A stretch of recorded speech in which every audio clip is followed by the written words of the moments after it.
I am open to week 4, where we will be covering chapter 3, Sensation and Perception. So here is the rundown for the to-do list for this week. You can take a look at that as an overview. And I have the objectives for the chapter listed here. You can click on this to get a podcast overview of all these objectives where I kind of break down each one and talk about them. I've posted the lecture slides for the chapter here. So good to review those as you're reading through the main chapter. It will help you if you're using those in tandem. I've posted a couple different videos for you this week. One is on sensation and perception. It's the crash course video, really great one.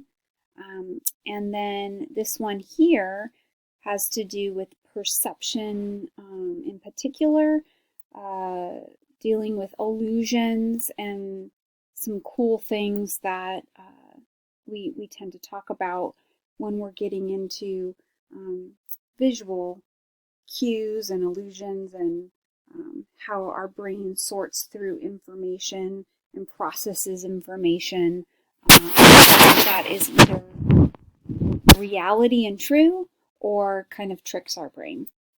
So those are the two videos that are really going to help you. This one is more all the logistics and the physiology, really, of the eye, ears. I think it also covers taste buds, so all of your basic senses. So it's a lot of the definitions and terms and how everything works. And this one is more kind of like taking a step back and looking at everything together and how our brain understands the information that it's taking in. Your discussion post for this week is here. You're going to be reading Hawk 2.1, and the title of the reading is Take a Long Look. So it has to do with perception, in particular infant perception. This was one of the original studies that looked at infants and how we have come to understand the age at which they start to really parse out visual cues and information that they're getting, what their attention is drawn to. So it looks at the human face. And so you're going to be answering questions about why infants have a preferential looking pattern at the human face. And you're going to want to explain it from an evolutionary perspective. Now that's a little tricky. You'll have to go back to chapter 1 where it talks about evolutionary psych. If you're an evolutionary psychologist, what is your main viewpoint when it comes to understanding the world? What do you believe? Use that as a basis for answering this question. How would an evolutionary psychologist explain why infants prefer to look at the human face? And then second, what types of research questions might a developmental psychologist ask today about infant perception? So here's where you have to have read the chapter. You have to kind of know what questions have already been asked and answered when it comes to infant perception. You don't want to recreate the wheel. We're saying if you're a psychologist today, and specifically you study developmental psychology, so you want to know how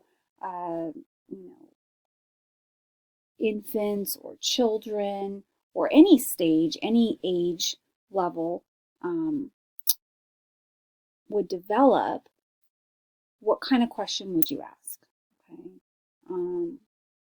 And particularly in terms of infant perception, what do we already know? What can we already say about the things we've learned about infants and what they perceive and what they understand when it comes to their sensory world? And what do we still need to know? Okay, so again, you can go back into chapter 1 and look at developmental psych and kind of see what types of questions they aim to answer. And then lastly, here's where you're going to kind of bring it all together. You're going to briefly design a study. You're going to make it be either experimental or correlational. And if you need to review your notes on what those each are, you can go back to chapter 1. Those are 2 different methodological designs that we can use when we're studying a research question. And so you want to either choose an experimental study or a correlational study. You're going to design it. You're going to examine a research question that you came up with in the second question here. Okay, and you're going to tell me how you would study that. Right. So question 2 is asking you what kind of research question would developmental psychologists ask today. Now take that research question and put it into a design. How would you get an answer to it? How would you measure it? Right. So you want to think about how you would set your study up if you're doing an experimental study, right? You got to have different groups. You're going to have your independent variable and your dependent variable. You're going to have a control group and an experimental group. So, you have to have all of that kind of fleshed out. If you're doing a correlational study, you're going to be comparing different things. You're going to be looking to see if certain variables correlate with one another. So flesh that out a little bit and explain how you would set up your study. So here I'm asking you to integrate a lot of elements that you learned about in chapter 1, which I think will be really good review. And then you'll be ready to take your quiz. It's quiz number 3, same setup as always. So you have until Friday to take your quiz. And just remember to, on the discussion posts, your original post is due Friday, and then you're responding to 3 other people by Sunday. You're not doing all your posts in one sitting, okay? Everyone needs to have a chance to be able to post by Friday. If you jump in and start responding to people before then some people haven't even written their original response yet, and they might not get anyone replying to them. And so we don't want that to happen. And so that's why I've spaced out the due dates. Now, if weekends are bad for you and you like to, do your work ahead of time, you could always write up your responses to other people ahead of time and just don't post it. That would work. But ideally, you want to be letting everyone post and then writing in your responses. And if you need the cite as you write instructions for how to cite in APA format, they're there for you for easy reference. I noticed a couple people are still having a little difficulty there, which is totally normal. But I've given like a kind of a 1-page instruction here to really try to make it easy for you. You're citing by author, last name, names if it's 2 authors, and then the year of publication.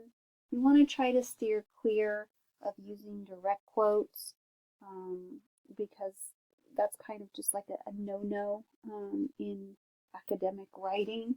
I know you're told to do that a lot in English, and it's just not that way for a lot of academic disciplines when it comes to writing. So try to steer clear of direct quotes and then just paraphrase in your own words and cite where the information came from. Okay, so that will wrap up week 4 as you're working your way through. If you come across any questions, you need clarification, or just have any content questions about the chapter, please feel free to email me. If you want to Zoom, you can email me and set up a Zoom meeting during office hours. Otherwise, have a great week.